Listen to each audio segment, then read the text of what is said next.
Hi guys, Kat Hinckley here from Moso Method Consulting Group, joining you on a Building You. I hope you're doing great. We are on the second week of a 5-week series about emotional intelligence. If you weren't here last week, just a reminder, there are 5 keys to emotional intelligence. It's self-awareness, self-regulation, empathy, social skills, and motivation. Each week we're just scratching the surface on each one of these skills or keys, if you will, for emotional intelligence. So last week, the task was to become more self-aware. Now, let me ask you a question.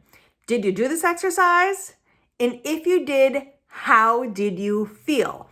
I know that when I first became aware of emotional intelligence, and I do have to tell you that my awareness was kind of a paradigm shift. It was like a moment of total and complete awareness that I didn't realize I needed. And a lot of times when we're learning things that change our lives, we don't even realize that we need to change our lives. But what had happened was I was actually reading the book Emotional Intelligence by Dan Goleman, and I read a passage that I'm not an idiot, so it's something that I knew, I'm sure consciously, at least I knew it subconsciously, but what the line read was that I have no control, you have no control over anybody else's emotions, behaviors, or reactions.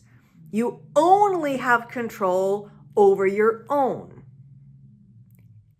Seriously, like one of those moments where it was like, bang, like it just woke me up because I had for so long been trying to control everything around me. And when I realized that I have no control over what anybody else says, does, acts, behaves, how their whole life or reactions towards me are, that all I can do is control myself, it actually took the monkey off my back. It allowed me to have more control by giving up the desire to control everybody else. So I want to share that with you because I think it's hugely important. So in the very first key of emotional intelligence, which is that self-awareness stage, I was like, oh my gosh, number one, try to control everything. I react in ways that I shouldn't because it's unrealistic for the situation. So I had to actually look inward. And sometimes when we become self-aware, it's tough. It's tough to look at ourselves the way that other people see us as opposed to the way that we think we are in our brains. But if you are a mature individual and if you truly want to grow in every capacity, being able to recognize where we fall short is the best way to grow faster. So self-awareness, I hope you had a good week in doing that, and I hope you continue to do it ongoing.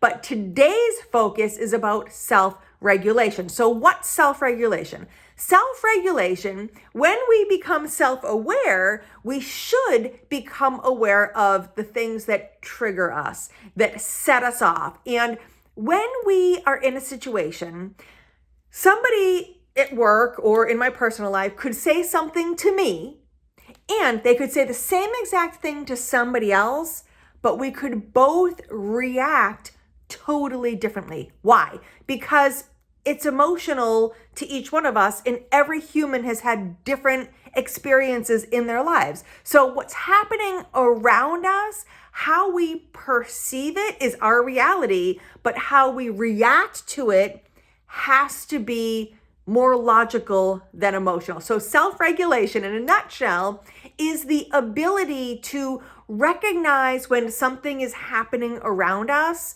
that we are triggered emotionally, and being able to control ourselves, become more logical, and then respond instead of react. And that's the key right there. Respond instead of react. So today's task for the next week is to become aware enough so that you can self-regulate when things affect you in an emotional way, probably more on a negative side, right? Like if something's wonderful emotionally, then that's a good thing.